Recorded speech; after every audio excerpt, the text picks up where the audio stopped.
Hello friends, welcome to my YouTube channel. This is Manoj Gopinath. എല്ലാവരും സുഖമായിരിക്കുന്നു എന്ന് വിശ്വസിക്കുന്നു.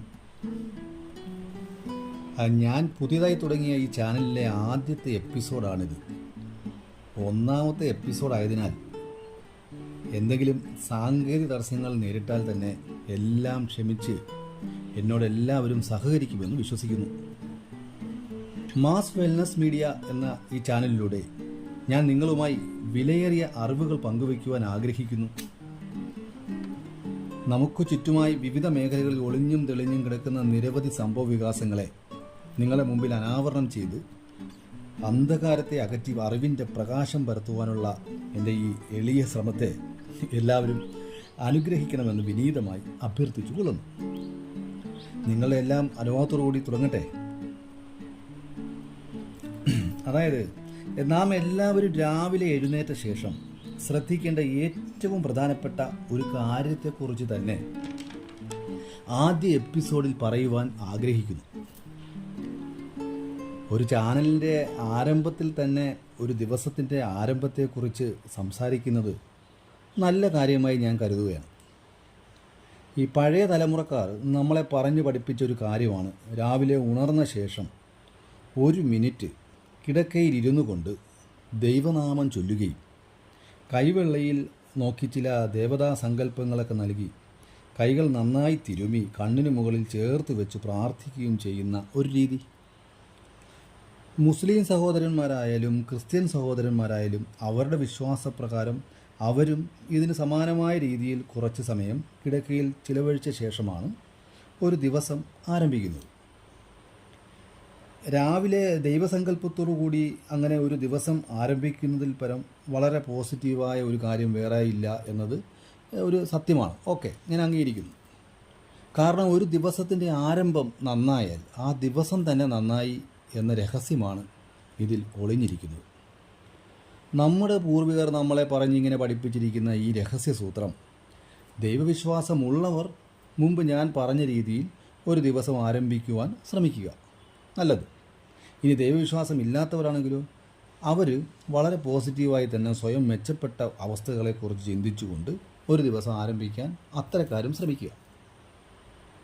രണ്ടായാലും, ഞാൻ പറയാൻ ഉദ്ദേശിക്കുന്ന പ്രധാനപ്പെട്ട കാര്യം ഇതാണ്, ഇത് രണ്ടായാലും ഇതിൻ്റെ റിസൾട്ട് എന്ന് പറയുന്നത് ഒന്നായി തന്നെ ഇതിൻ്റെ ഉള്ളിൽ ഒളിഞ്ഞിരിപ്പുണ്ട്. പ്രധാനമായും 2 കാര്യങ്ങളാണ് ഇതിൻ്റെ ഉള്ളിൽ ഒളിഞ്ഞിരിക്കുന്ന ആ രഹസ്യങ്ങൾ. ഒന്നാമത്തെ രഹസ്യം എന്നത് നമ്മുടെ മനസ്സുമായി ബന്ധപ്പെട്ടിരിക്കുന്നു. രണ്ടാമത്തെ രഹസ്യം നമ്മുടെ ശരീരവുമായും ബന്ധപ്പെട്ടിരിക്കുന്നു. ഇനി മനസ്സുമായി ബന്ധപ്പെട്ട ആ രഹസ്യം എന്താണെന്ന് നമുക്ക് ചർച്ച ചെയ്യാം. പ്രാർത്ഥനയിലൂടെയോ പോസിറ്റീവ് ചിന്തകളിലൂടെയോ നാം ആദ്യം തന്നെ നമ്മുടെ മനസ്സിന് ഒരു എക്സർസൈസ് നൽകുകയാണ് യഥാർത്ഥത്തിൽ നാം ചെയ്യുന്നത്. രാവിലത്തെ ആദ്യ ചിന്തകൾക്ക് വളരെ പ്രാധാന്യമുണ്ട്. കാരണം ഇത്തരം ചിന്തകൾ നമ്മുടെ ബ്ലഡിൽ ആദ്യം തന്നെ നല്ല ചില ഹോർമോണുകൾ നിർമ്മിക്കുന്നതിന് വേണ്ടി നമ്മളെ സഹായിക്കുന്നുണ്ട്.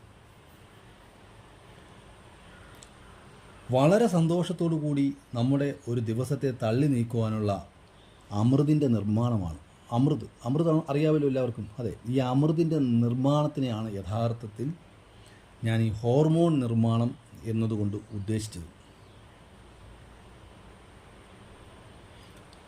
ആ ഒരു ദിവസം തള്ളി നീക്കുന്നതിനിടയിൽ മറ്റ് ചില നെഗറ്റീവ് പ്രശ്നങ്ങളെ നാം അഭിമുഖീകരിക്കേണ്ടി വന്നാലും ഈ അമൃത രൂപത്തിലുള്ള ഹോർമോൺ രാവിലെ നാം നല്ല ചിന്തയിലൂടെ നമ്മുടെ ബ്ലഡിൽ സൃഷ്ടിച്ചെടുത്ത ഈ അമൃത രൂപത്തിലുള്ള ഹോർമോൺ നമുക്ക് ആ ദിവസം മുഴുവൻ നെഗറ്റീവ് സാഹചര്യങ്ങൾക്കെതിരായി പിടിച്ചു നിൽക്കുവാനുള്ള ഒരു മനക്കരുത്ത് നൽകുവാൻ വളരെ കഴിവുള്ള ഹോർമോണാണ്, അമൃതാണ് സത്യത്തിൽ നാം രാവിലെ നിർമ്മിക്കുന്നത്.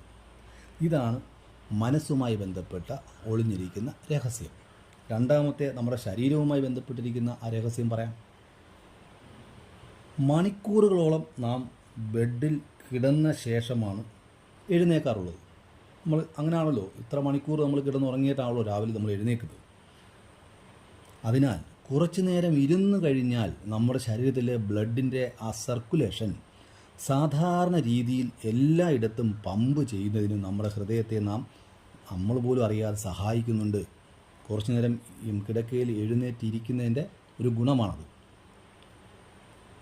കാരണം നാം ഉടൻ തന്നെ അങ്ങ് എഴുന്നേറ്റ് കഴിഞ്ഞാൽ ഈ ആക്സിലറേഷൻ ഡ്യൂ ടു ഗ്രാവിറ്റി, ഈ ഭൂഗുരുത്വ ബലം എന്ന് പറയുന്ന സാധനമുണ്ടല്ലോ, അതിനെതിരായി നമ്മുടെ തല പൊടുന്നനെ ഉയരുന്നതിനാൽ ബ്ലഡ് അത്രയും ഉയരത്തിൽ എത്തിക്കുന്നതിന് നമ്മുടെ ഹൃദയത്തിന് നന്നായി പണിയെടുക്കേണ്ടി വരും. ഇത് ശരീരത്തിന് വളരെ ദോഷം ചെയ്യുന്ന ഒരു അവസ്ഥയാണ്. ഇത്തരം സാഹചര്യങ്ങൾ ചിലർക്ക് മരണകാരണം വരെ ആയിട്ടുണ്ട്. ഇത് തിരിച്ചറിഞ്ഞുകൊണ്ടാണ് നമ്മുടെ പൂർവികർ ഒരു ദിവസം എങ്ങനെ ആരംഭിക്കണം എന്നതിന് ചില ചിട്ടകൾ നമ്മളെ പഠിപ്പിച്ചത്. ഈ ചിട്ടകൾ നമ്മൾ അനുഷ്ഠിക്കുന്നതിലൂടെ ഇതിന് പിന്നിൽ ഒളിഞ്ഞിരിക്കുന്ന മനസ്സുമായും ശരീരമായും ബന്ധപ്പെട്ട 2 രഹസ്യങ്ങൾ എൻ്റെ പ്രിയപ്പെട്ട കൂട്ടുകാർക്ക് മനസ്സിലായി കാണുമെന്ന് ഞാൻ വിശ്വസിക്കുന്നു. ഈ അറിവ് ഇതുവരെ ലഭിക്കാതിരുന്നവർ നാളെ മുതൽ ഇത് പരിശീലിക്കുക. എല്ലാവർക്കും നല്ലത് വരട്ടെ എന്ന് പ്രാർത്ഥിച്ചുകൊണ്ട് ഞാൻ നിർത്തുന്നു. അടുത്ത എപ്പിസോഡിൽ മറ്റൊരു വിഷയവുമായി വീണ്ടും കാണാം. അതുവരെ എല്ലാവർക്കും ഗുഡ് ബൈ. ഓക്കെ.